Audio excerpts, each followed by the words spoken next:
শাকিব খানকে নিয়ে মুখ খুলেন প্রজাপতি 2 সিনেমার খ্যাত নায়িকা জ্যোতির্ময়ী কুণ্ড। প্রিন্স সিনেমার অবশেষে যুক্ত হয়ে শাকিব খানের সাথে অভিনয়ের অভিজ্ঞতা শেয়ার করেন নবাগত এই নায়িকা।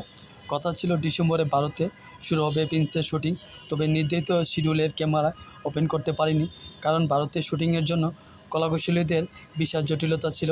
এই পরিস্থিতিতে ভারতের পরিবর্তে শ্রীলঙ্কায় শুটিংয়ের সিদ্ধান্ত নেন প্রযোজনা সংস্থা। সেখানে 5 দিন ধরে শুটিংয়ে অংশ নিয়েছিলেন জ্যোতির্ময়ী কুণ্ড। শুটিং সেটে সবার অনেক সহযোগিতা পেয়েছেন এই নায়িকা। শাকিব খানের সাথে অভিনয়ের অভিজ্ঞতা কেমন জানতে চাইলে জ্যোতির্ময়ী কুণ্ড বলেন, শাকিব খান ও দেব দুজনই দুই ইন্ডাস্ট্রির হলেও কাজের ক্ষেত্রে দারুণ মিল রয়েছে তাদের মধ্যে। জ্যোতির্ময়ী কুণ্ড বলে, শাকিব খান যে এত জনপ্রিয় একজন তারকা, তারপরও তার মধ্যে মুডি ভাব ছিল না। কাজের ক্ষেত্রে সহযোগিতা করেছে অনেক। শাকিব খানের মতো একজন মেগাস্টার আমাকে বুঝতে দেয়নি তিনি এত বড় মাপের তারকা। উনি শুটিং সেটে আমাকে বুঝিয়ে দিতেন কীভাবে কোন শট দিতে হবে, আমি যেন নার্ভাস ফিল না করি, সেজন্য উনি নিজ থেকে উৎসাহ দিতেন। আমি সত্যি লাকি যে বাংলাদেশে এত বড় তারকার সাথে কাজ করতে পেরেছি। 90 দশকে গল্পে নির্মিত প্রিন্সে শাকিব খানকে দেখা যাবে গ্যাংস্টার রূপে।